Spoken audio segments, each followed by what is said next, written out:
everybody. Happy Monday. Hope everyone had a good weekend. Just a few things at the top, and then I'll get to your questions.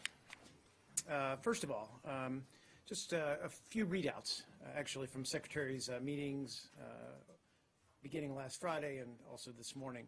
Secretary Tillerson met on Friday morning with the ambassadors of the member states of ASEAN, the Association of Southeast Asian Nations, to hear views from Southeast Asia ahead of his first trip to the region. Secretary and ambassadors discussed the continuation of the U.S.-ASEAN strategic partnership in this 40th anniversary year of U.S.-ASEAN relations. Secretary also emphasized the important role the U.S. relationship with ASEAN plays in a peaceful and prosperous Asia-Pacific region. Earlier today, the Secretary met with the Foreign Minister of the Republic of Tunisia, Kemas Jinawi, and forgive me if I mispronounce his first name. The Secretary noted the important security partnership between the United States and Tunisia and highlighted Tunisia's progress on security and democratic reforms. They also discussed the importance of finding a resolution to the conflict in Libya, and in order to bring stability to the region. Also, Secretary Tillerson met today with Greek Foreign Minister Nikos Kotzias and reaffirmed the significance of the U.S.-Greek bilateral relationship. The Secretary and Foreign Minister also discussed the importance of building and sustaining security and stability across the region. And lastly, Secretary Tillerson met with Saudi Foreign Minister Al Jubeir today to discuss a number of critical bilateral, multilateral, or rather regional issues, including, of course, the ongoing conflict in Yemen, as well as broader counterterrorism efforts. Secretary and Foreign Minister also discussed strengthening economic and commercial ties, as well as U.S. support for Saudi Arabia's Vision 2030 socioeconomic reform program. I'll stop there and go over to you, Josh. Thanks, Mark. Yeah. Jason Greenblatt from the White House is in the Middle East this week, meeting with Israelis and Palestinians. Does the State Department have any representation in that delegation or involvement in the diplomacy that he's doing over there right now? You are correct. He is headed to Israel and to the West Bank for the coming week. He'll be meeting there with Israelis and Palestinians. He'll have meetings with senior officials. He'll be there to do a lot of listening, discussing the views of the leadership in the region, getting their perspectives on the current situation and how progress towards eventual peace can be made. He'll meet with Prime Minister Netanyahu. He'll meet with President Abbas. He'll also meet with other Israeli and Palestinian officials, including security officials on both sides. And this, I'd characterize it as the first of what will become many visits to the region. I can say that he's been working closely with obviously within the NSC, but also with the State Department on this trip. And we're, of course, supporting him on this trip, and as well as a senior representative from the NSC who's traveling with him. I don't know that we'll have anybody from the State Department joining him on this trip. I'll try to confirm that. But of course, our embassy will be supporting him on the ground, as well as our consulate. Yeah, anyway. Is the U.S. and Israel getting closer to any kind of an agreement on settlements that the President and Netanyahu had spoken about? I mean, is that a primary goal of this trip, to sort of wrap that issue up? No, I mean, look, I think, as I said, he's really there to, as I say, get perspective, listen to both sides and how they come at looking forward to a peace process, or how they perceive getting to a peace process that's back on track. I think it's part of him trying to, as I say, just get a good perspective on possible ways forward. I think settlements will obviously be a topic of discussion, but I wouldn't predict there will be any kind of resolution of that issue. I think, as we said earlier, just a few weeks ago, with respect to settlements, we see them as a challenge that needs to be addressed at some point. But I think what's mostly important for this trip is it's an orientation trip for him to hear perspectives on the ground of how we can create a climate that leads to eventual peace negotiations. Could Yes, comment on yeah, go that, ahead. Just for Please. a little bit. Now, let me ask you the same question again. Has there been any coordination between Mr. Jason Greenblatt and the State Department before the case? Yes, Was there a yes, and conversation? if I wasn't definitive enough about that, yes, there was. Okay. Yeah, I just And, don't know, my answer to Josh, I just wasn't sure that there was anybody actually traveling with him from the State Department on this trip. Now, I know last week you told us that Mr. Ratney will be assuming the file, whatever, the peace file, replacing Mr. Lowenstein. No, I want to be very clear on that. He'll have that portfolio within Right. the front In office addition- of the, I mean, I'm Right. In getting addition- into bureaucratic, but he won't be Right. yeah. In addition to the Syria issue, correct. right? Okay. So has there been any direct coordination between Mr. Greenblatt and Mr. Ratney? Of course. Okay. All right. And let me ask you a couple more on the phone call between the president and the Palestinian Authority President Mahmoud Abbas. Did the president or the White House brief Secretary Tillerson on the call before or after? I can only assume that he did. I'm not aware. I mean, I can't confirm that, but that's a normal, You don't know for sure whether he's spoken it's to a, him? it's a normal procedure for us It's to a get, normal- It's a normal procedure. also Okay. be consulted before a call and get briefed after the call, Right. if not be on the call. Okay, now, can I stay on the topic just for one more? Sure thing. A couple more. The Israeli authorities arrested a Palestinian novelist, a woman. She wrote a novel called the Jackal's Trap, and they arrested her because apparently she talks about the process of recruiting informants and so on and all these things. Are you aware of this issue? I'm aware, I've seen the reports. I'm not in a position, obviously, to weigh in on every security incident or every security action that's taken by Israeli authorities on the ground. I'm also not familiar with the novel. Like you, I've seen the title. Broadly speaking, we of course support freedom of speech, but I can't speak to it beyond. I would just have to refer you to Israeli authorities. But it would be disturbing if you find out that she was arrested because of this novel, which is fiction, right? Again, I Writing think, literature and fiction. I should mean, not be in all okay. honesty, Said, I'd have to look at the novel and and hear what the Israeli authorities' concerns about it were. There are some times when even novels can reveal information or can incite in some ways. But as I said, generally speaking, not having read the novel, not having read any review of the novel, I just generally say we support freedom of expression.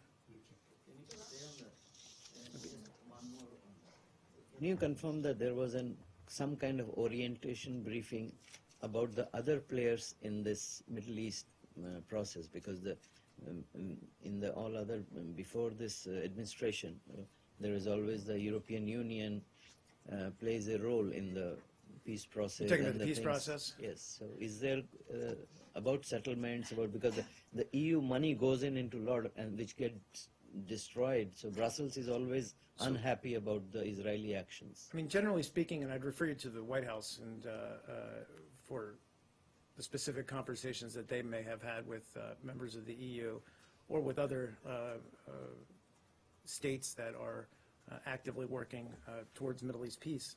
But generally speaking, we have those kinds of conversations all the time with the key players, mostly just to get a sense of, again, who's doing what, who's speaking to whom, and what are the prospects, and how do we get back? I think the overall, just to get back to Josh's question, and we've talked about this before, but what are the steps, constructive steps that both sides can take to put us back on a footing towards some kind of negotiated settlement? I think is what we're looking at now. So we're not there yet.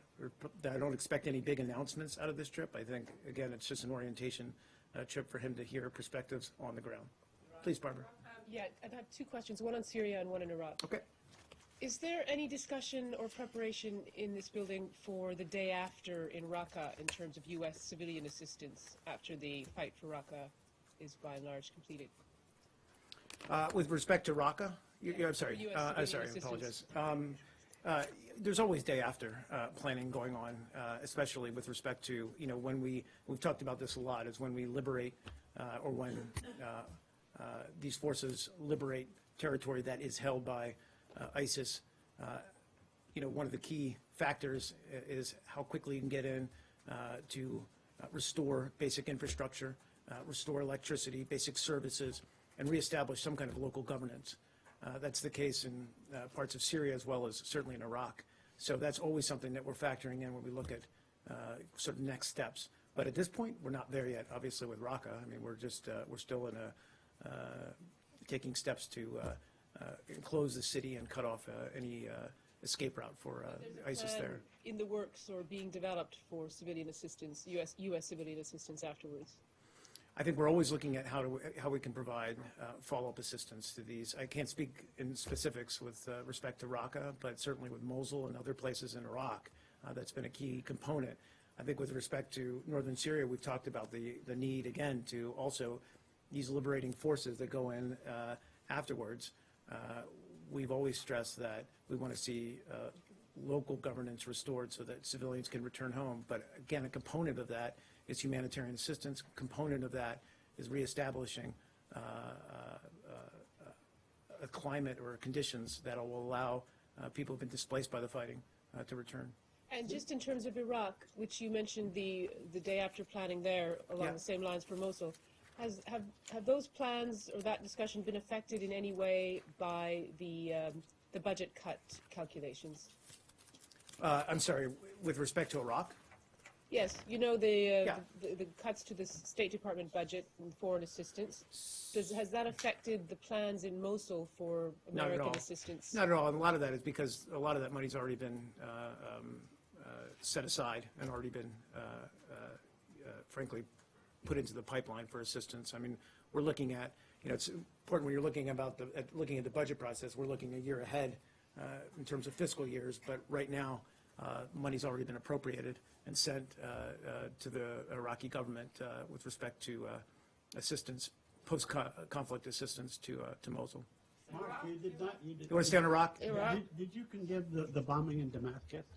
I mean, I'm sorry, did we condemn? There was a bombing in I'm Damascus. aware that there was like 50 people were killed. They were all pilgrims, Iraqi pilgrims. I'm aware, 120. Did you? I'm not aware that we issued, from the State Department, we did not Would issue there be any condolences, but reason why you wouldn't certainly we condemn a terror express our attack? condolences to the victims of any violent attack.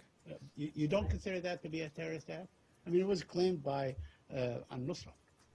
Again, I said we condemn and express our condolences, but I'm not aware we issued a statement. Yes, on Iraq. Let's stay on Iraq. Let's finish up with Iraq, guys. Special Envoy McGurk was in Erbil today, and he saw President Barzani. Could you give us a readout on that meeting? Okay, let me take a step back because he did arrive in Baghdad on Saturday, and then I'll walk up to today. I don't have much of a readout to provide, though, on the meeting because I think it just took place a few hours ago. But he did arrive in Baghdad on Saturday for consultations with a host of senior Iraqi leaders. That did include Prime Minister Abadi, Foreign Minister Jafari, Defense Minister Khayali, and Parliament Speaker Jabari on the Mosul operation in general, but also our longer-term efforts to support Iraq's reconstruction and stabilization post-ISIS. He was joined in his meetings by our ambassador to Iraq, Doug Silliman, as well as Lieutenant General Townsend, who's obviously leading coalition efforts from Baghdad in our effort to fight against ISIS.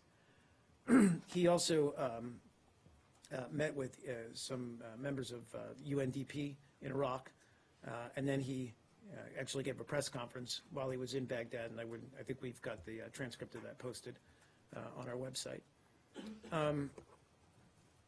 He has been in Erbil today.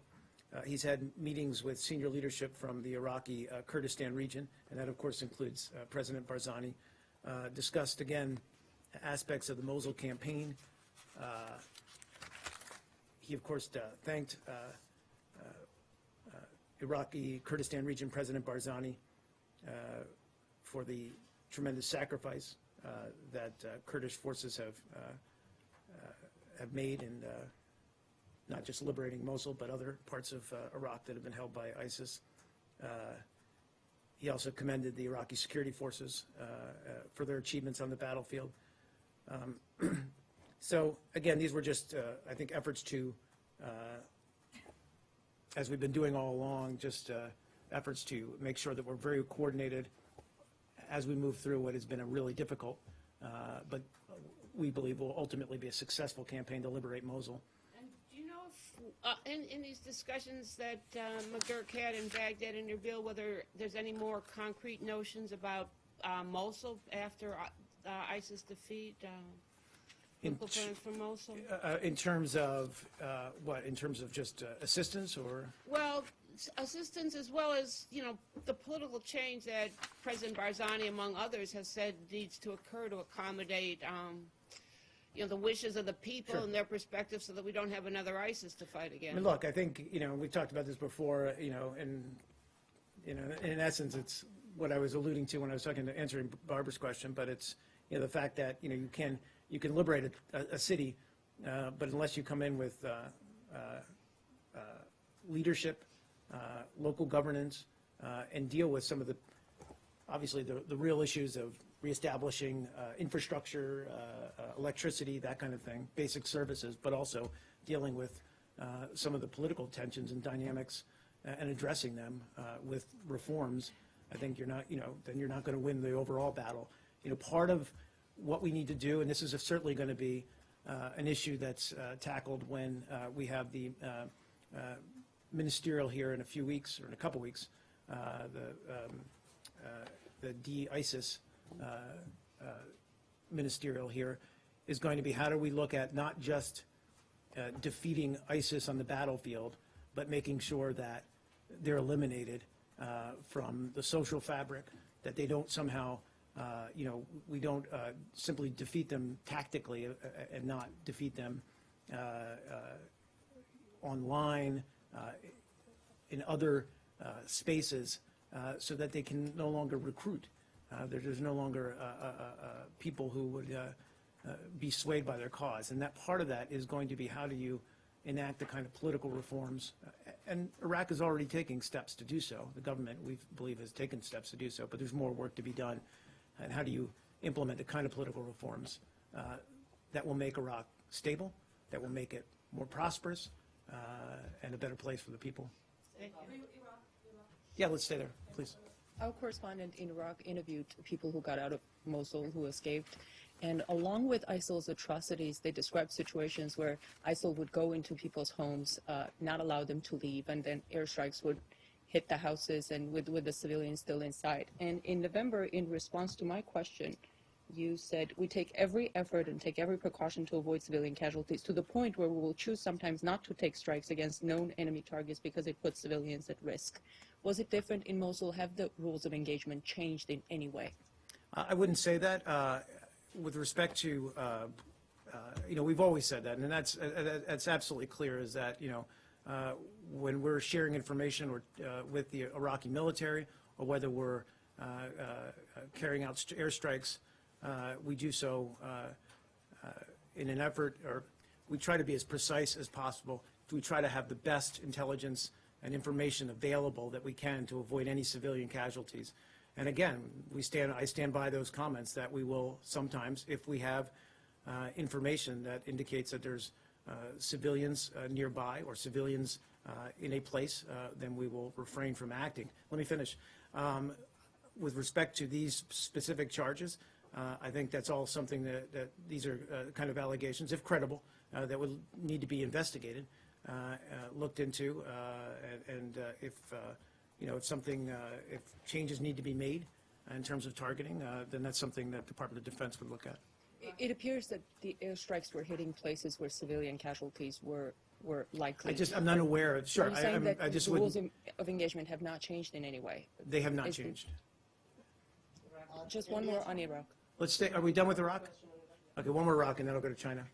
So just on McGurk's visit to Erbil, local media have reported that they discussed the mounting tensions between the PKK-affiliated forces and the KRG-affiliated forces in Sinjar.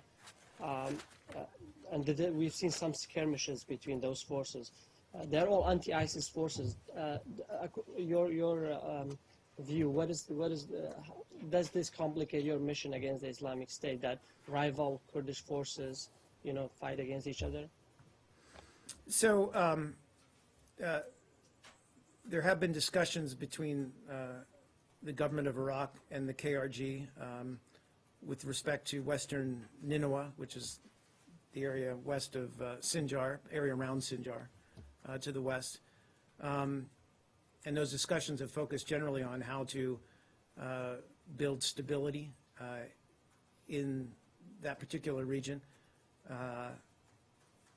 along the border with Syria that's been liberated from ISIS.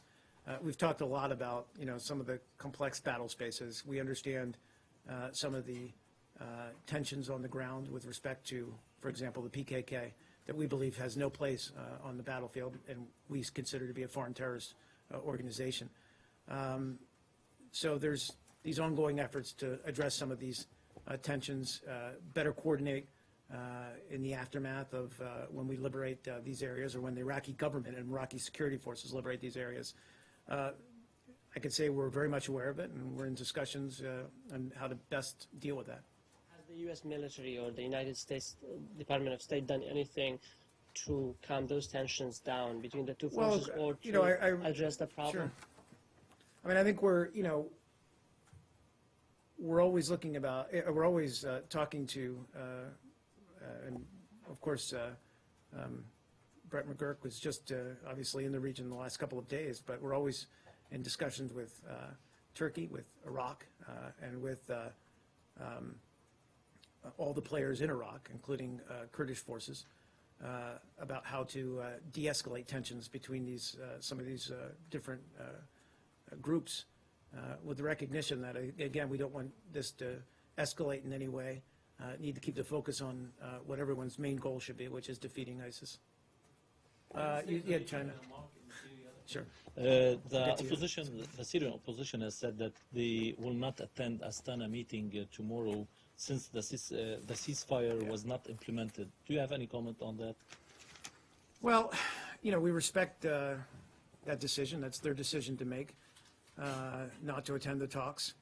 I think we'd still call on the regime and Russia and Iran to make a good faith effort to look at ways to de-escalate the violence and, frankly, to adhere to numerous ceasefire agreements that have been put into place over the past few months.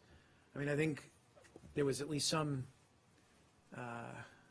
hope that these talks in Astana, when they started, would potentially lead to a durable ceasefire or cessation of hostilities on the ground in Syria, one that could allow us to really concretely get the Geneva talks up and running, and that remains an obstacle. It's the same obstacle that we've faced over the past couple of years, as how do we get a durable ceasefire in place. That's the kind of the next, the key to getting to the next level in terms of a political process and a peaceful transition. We'd like to see that. We'd like to see some effort in that regard, some constructive effort in that regard come out of Astana. And will this absence affect the next round of Geneva talks, do you think? No, I think Geneva talks are still scheduled. I think March 24th is the next date for them. Sorry, I'm looking through here. I have the dates here somewhere. I think they're still scheduled to begin. They've obviously already taken place without a durable ceasefire in place, the last round, of course. We just think it's more to have a durable nationwide ceasefire in place would create the kind of atmosphere, the kind of environment where we believe this political process can move forward. And my last one, any State Department official will attend? Yeah, as with previous talks, I think our U.S. ambassador to Kazakhstan, George Kroll, will be in attendance. Thank you. Let's finish. Michelle, you wanted to move to China if we're not off of. Is that okay? Should I? Yeah, let's Okay, great. So now that there's word that, or confirmation, I should say, that the U.S. intends to station attack drones in South Korea in addition to THAAD, what effect do you think that will have on the Secretary's talks while he's in China? And, I mean, what kind of a reaction are you expecting from the Chinese on this? Well, look, with respect to the Secretary's trip, I mean, obviously, he's going to have an opportunity at every stop to talk about next steps or what we do now with respect to North Korea. I mean, it's obviously the looming challenge over our relations, and frankly, the security of the Korean Peninsula, but also increasingly the security of our allies in the region and the security of the United States, given the scale of their testing and frankly, the pace of their testing as well. You mentioned drones specifically. I know that the U.S. Army has directed United States forces Korea to prepare for a permanent stationing of a Gray Eagle unmanned aerial system company at Kunsan Air Base in South Korea. This is, I think, an ongoing effort to defend the Republic of Korea and U.S. interests in order to maintain regional security, stability, and economic prosperity for the region. In addition to THAAD, these are these are defensive measures that are a response to what we, and by we I mean South Korea, the United States, and certainly Japan, view as a real and credible threat to our security. Now, I understand, and obviously the Secretary understands, that China feels differently, certainly with respect to THAAD. I think part of, obviously, the discussions he's going to have when he's in Beijing are hopefully going to be geared towards easing some of those concerns, but also in making very clear that we're taking these actions in an effort to deal with an increasing threat, I'll put it that way, and that we have to do more. We have to look at new ideas, new ways of dealing with North Korea. So, you know, we understand everybody agrees on the challenge, which is how do you stop North Korea's bad behavior. There's many ways to look at the problem, many ways to address it. I think part of this trip will be about trying to hone in on some next steps. Okay, so, I mean, the U.S. has wanted China to do more in Yes. terms of pressure for a long time. So given the pace that you mentioned now, are you fully expecting, you know, just from this trip to see more commitment from China? And do you expect that the addition of this, I guess I'm getting at, how big of a deal do you see THAAD in combination with the drone stationing is, and how China will react to that? Are you expecting to get more from China, or do you think that the timing now with what the U.S. is doing in South Korea is going to slow that down despite North Korea's pace? Well, I think it's a fair question. You know, again, these are very clearly defensive measures that we're taking in response to an increasingly worrying, concerning threat from North Korea. China understands that threat. You know, they're not oblivious to what's happening in North Korea with, again, the pace of the testing that's been going on over the past 6 months. As I said, we differ in our viewpoints on the way forward, but in no way are we going to back away from frankly, our treaty obligations to our allies, South Korea, in doing the utmost that we can do for not only the defense of our forces, but for the defense of the Korean people. But what I think, more broadly speaking, we really do need to talk with, and these discussions have already been going on with Secretary Tillerson and his counterpart about other ways, whether it's well, certainly it's in the implementation of the existing sanctions regime, but what are next steps we can take to really put pressure on the regime to make them feel and pay a price for their behavior. So I think all these things are on the table. None of them are easy. If it were, then we'd have solved it long ago. But again, it's trying to really convince a regime and a leader who doesn't seem to care much about international pressure or international law or international norms. You know, he's acted in defiance of multiple UN Security Council resolutions. So how do we sway him and his regime back onto the right track and to pursue credible talks about the future of their nuclear program? Thank you. Sorry, you want to stay on Korea? Okay, China. We'll You don't have to ask at the same time. Yeah, Thank in you. unison. So at the White House earlier today, Sean Spicer said, wouldn't confirm a visit to Mar-a-Lago, but said it's in the works, and the expectation is that Tillerson will lay the groundwork for a visit soon on his trip. I guess, do you have anything to say about those preparations? And then would Secretary Tillerson join Trump in a bilateral meeting after his China consultations? Because I don't think he's been in a meeting with Trump in a foreign meeting. I don't want to speak to meetings or visits that have yet to be formally announced. So, but of course, Sean was correct in his characterization that part of his trip to Beijing will be to, when there is this visit, not only staging the visit and how it works and the logistics of it, but I think almost more importantly, what's the agenda? What are our core concerns with China, but also how can we get this relationship off on a good footing, a solid footing, a cooperative footing? Where are the areas that we can cooperate more closely with China and with respect to, obviously, North Korea, but also economically and in other ways. China is a global player, and as much as we can cooperate and work with them on issues where we find common ground, it's to the betterment of the region. But also making clear where we do have concerns about China, whether it's a level playing field for business, American business or any business, but also with respect to human rights as well. So, setting a positive agenda. Please, Carol. About human rights in China, do you know if the Secretary has any expectation in Beijing, if he plans to discuss the situation involving the imprisonment and harassment of journalists there, and if he plans to discuss at all the role that free and independent press can play in the country that the international community expects? Sure. So I would say that these are all obviously concerns of his and concerns of the State Department, concerns of the U.S. government. I'm just always wary of predicting exactly what will be on the agenda of any meeting.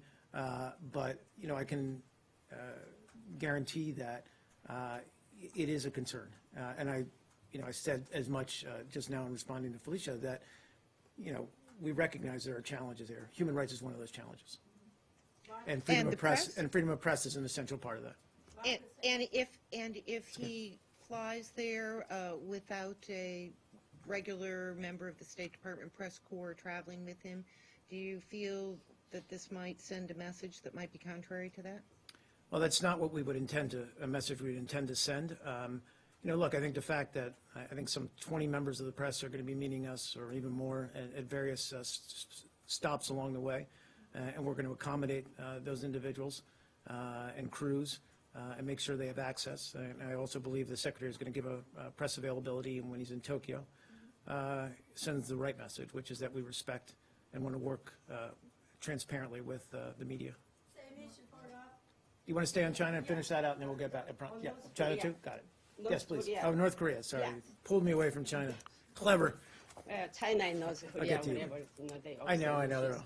There's reported that North Korea will be conducting next new sixth nuclear test soon. Do you have any information on that? I don't, and I wouldn't be able to share that with you. I think, though, I wouldn't get into intelligence, obviously, and our assessment, intelligence assessments.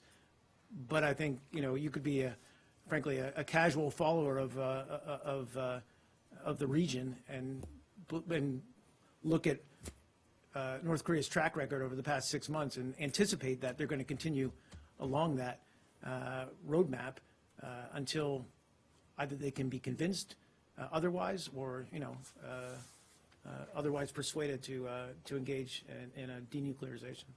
But very soon they say sooner or later they're going to do another test. So your intelligence should have this. Well, exactly. Look, we want them to come to the table in a serious effort to address concerns about their nuclear program. Yeah, and until they do that.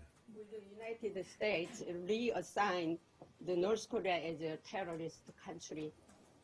What's that? I'm sorry, I apologize. North Korea is a terrorist country. U.S. will put in the North Korea? Again, that's a designation, and I don't want to get into this because I've taken flack for this when I've talked about this process. That's a very deliberate process to designate a state sponsor of terror. And I have to have lawyers actually walk through how that's designated, but it's a very specific evaluation or criteria that goes into that kind of designation. But I can say, without that determination, I can say that North Korea is a destabilizing player in the region, and increasingly so. Please, Luke.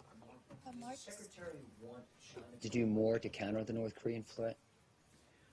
Yes, I mean, we're always cognizant of China's influence over North Korea, and we're always encouraging it to play a more forceful role in that regard, whether it's through a more thorough implementation of the sanctions regime that exists or through other ways. And so that's a leverage that China brings to the table, and that's certainly something we want to see them take more advantage of. Does, given China's objections to THAAD being deployed to South Korea, now these armed drones, and with Japan announcing they're going to sail a large warship in the South China Sea, how does Secretary Tillerson expect to get anything done with regard to North Korea on this trip? Well, I think, again, I mean, there's a few issues to unpack in that. One is, has to do with freedom of navigation. That's a rule we hold sacrosanct, as do many countries around the world. But I think what the Chinese certainly can take away from that is that there's real concern with respect to North Korea and its behavior. And, this isn't, we need to look at fresh ways of how to deal with this challenge because thus far we've been unable to persuade them either through UN action, through sanctions, whatever. So I think we need to look at new possibilities. But any part of dealing with that threat is to take prudent action to the defense of our allies, and that's what's behind THAAD, that's what's behind these drones. Is it a challenging time right now to be a diplomat with the State Department's budget getting cut, yet the military is planning a large buildup? It's always a challenging time to be a diplomat. I mean, it is, but now, Lucas, I mean, I think, first of all, I don't want to get into too many specifics about the budget because we're still in early days. But I talked a little bit about this last week. I think there's an opportunity here at the beginning of a new administration to reassess how we're spending our taxpayer dollars here and whether they're focused on the right priorities, how we can do a better job. I think any organization, any bureaucracy can probably look at ways to trim some fat or to reorganize, to operate more effectively, and that's something that Secretary Tillerson is very much involved in doing, but at the same time recognizing that he needs to make sure, and it's partly his job to ensure that this building gets the money, and our posts, more importantly, overseas, get the money and resources they need. One or two more questions, guys. Yes, I'm sorry. Please, go ahead. Tell us a little bit about how the Secretary is preparing for this visit. Obviously, he's been to the region before in his previous jobs, but can you talk about how he's preparing for this visit? And then also, is anyone from the White House traveling with him to any of the countries? No, there will be no one from the White House with him on this trip. He will obviously be traveling with Acting Assistant Secretary for East Asian Pacific Affairs, Susan Thornton. He will, I mean, obviously I mentioned at the top of the briefing, he did meet with ASEAN leaders on Friday, again, to get their ideas, to hear from them what their thoughts, what he should be looking for and asking about in his trip. And he's also already had meetings in Bonn and also here in Washington, D.C. with senior Chinese leadership, as well as foreign ministers from Korea, Republic of Korea, and as well as Japanese foreign minister. So I think he's already got a pretty good basis, and he's heard a lot of their viewpoints already. But I think, as I said, given concern over North Korea's actions, I think he really wants to come, or rather really wants to try to drill down on that challenge for this trip. But let's not also ignore the other 800-pound gorilla in the room here, which is our trade relations with the region. It's hugely important. I mean, these are valuable trading partners, and that's another thing that's going to be discussed is how do we look at trade issues? How do we foster more productive bilateral trade relations with these countries, and that includes, obviously, China. Yeah, Michelle, and then two more questions, guys. I'm sorry, I have to run. The Apologize. United Nations has confirmed that it's looking for two officials with a panel of experts, including American Michael Sharp. Wondering what you can tell me about the circumstances about that disappearance. Is this a kidnapping? And the other question is whether, there is this U.S. envoy on hostages or hostage situations. Does that position still exist, and does this case rise to that? Well, we are aware, you're talking about, I think, in the Democratic Republic of Congo. Right. We're aware of reports of a U.S. citizen who was reported missing in the Democratic Republic of Congo. I will not be very forthcoming because we're still trying to get more specifics about the case, so I won't be mentioning the individual's name. I'm somewhat restrained in what I can talk about. Except to say that we obviously take the security and welfare of American citizens abroad very seriously. We're watching this case very closely. We're working with local authorities to try to find out more information. We're also in touch with the UN as well. With respect to your second question was about the hostage. Right, you had a whole office here And working that on office, those issues. to my understanding, that office is still up and running and is still involved in this. Is involved in any situation where there's a U.S. citizen or an American citizen who's been kidnapped or held hostage overseas. Again, with respect to this particular incident, I don't want to, we're aware of reports that he's missing, this individual is missing. I don't want to lean too far forward until we've really got a better factual basis to talk about it. One more question, guys. I'm sorry to cut this off. Felicia and then John, and then the last one. In reference to Michelle's question, the Obama appointee who was I'll have to the take the envoy, question. I has don't he know. left? Yeah, I'll have to find out. I think he has too, but I don't want to speak incorrectly. Go ahead, John. Mohammed bin Salman. I'll have to take Felicia's Mohammed question. bin Salman's meeting with some White House officials. I missed the first part of your question. MBS, Mohammed bin Salman Oh, is yeah, meeting of with course. White House officials. Is he meeting with anybody from the State Department? I'm not sure. I'll take the question as well. Of the on the meeting with the Saudi Foreign Minister, Yes. with Secretary Tillerson, it's been widely reported in the region that Secretary Tillerson was instrumental in facilitating the visit of Adil al-Jubeir to Iraq a couple of weeks ago. Could you comment on that? Has he been instrumental in that regard? Has he been, he convinced the Iraqis to receive and the Saudis to go? Well, you're right. That was an important and constructive visit. I don't really want to speak to any possible role that he may have played or we may have played in establishing that visit, except to say that we're close partners with Saudi Arabia and obviously close partners with the government of Iraq. And whatever this secretary, whatever we can do as a Department of State to foster stronger regional cooperation, we're going to do so. Thanks, guys. That's it.